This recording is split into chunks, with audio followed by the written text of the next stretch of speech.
আপনারা দেখছেন হাসান ব্লগ 24 তো প্রোভাইড প্রেজেন্ট হাসান ব্লগ মারিয়া।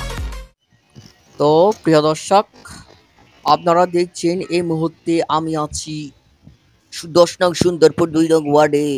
2 নং ওয়ার্ডের যে ইয়াসিননগর এলাকা রয়েছে, এখানে কিন্তু আমি এই মুহূর্তে সরাসরি অবস্থান করছি।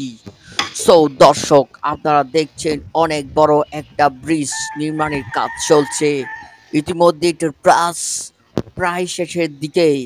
তো দর্শক, আপনাদেরকে আমি আরো দেখানোর চেষ্টা করব যে এটার যে কাজটি কিন্তু অতি দ্রুততার সাথেই কিন্তু চাল পানিতে কিন্তু এটা চলছে। এখানে রাস্তাঘাটগুলো অনেক গাঁথা গাঁথা।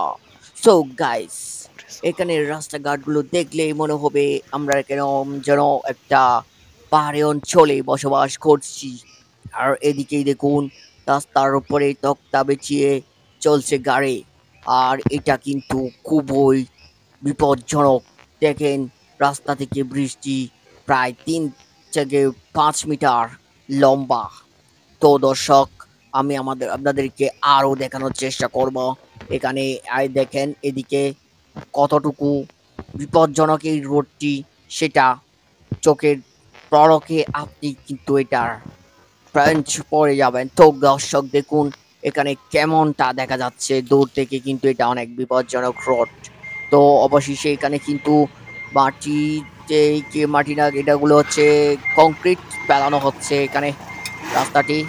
তো প্রায় শেষ হয়ে গেছে। এখানে দেখেন ড্রাম ট্রাক করে কিন্তু এখানে রাস্তার যে ব্রিজটা করা হয়েছে, ব্রিজটির মধ্যে কিন্তু কংক্রিট যে ইট ফেলানো হচ্ছে। তো যেমনটা দেখছেন, এখানে কিন্তু অনেকেই কষ্ট করে কিন্তু এই সাঁকো দিয়ে কিন্তু পারাপার হচ্ছে। এটা এখানকার দুই জনসাধারণের জন্য কিন্তু এটা খুবই বিপজ্জনক। এখানে কিন্তু রোগীদের জন্য আসা যাওয়ার জন্য কিন্তু এটা অনেকের অসুবিধা হয়।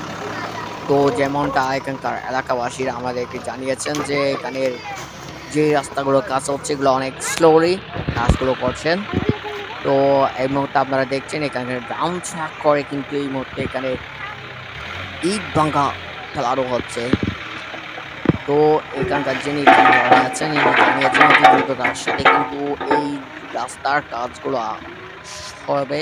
কিন্তু বর্ষার কারণে কিন্তু এটার কাজ একটু ধীর গতিতেই চলছে, এটাই আমাদেরকে জানানো হয়েছে। এবং আমি আপনাদেরকে আগামী যে নিউজটা আমি জানাবো নেক্সট ভিডিওতে।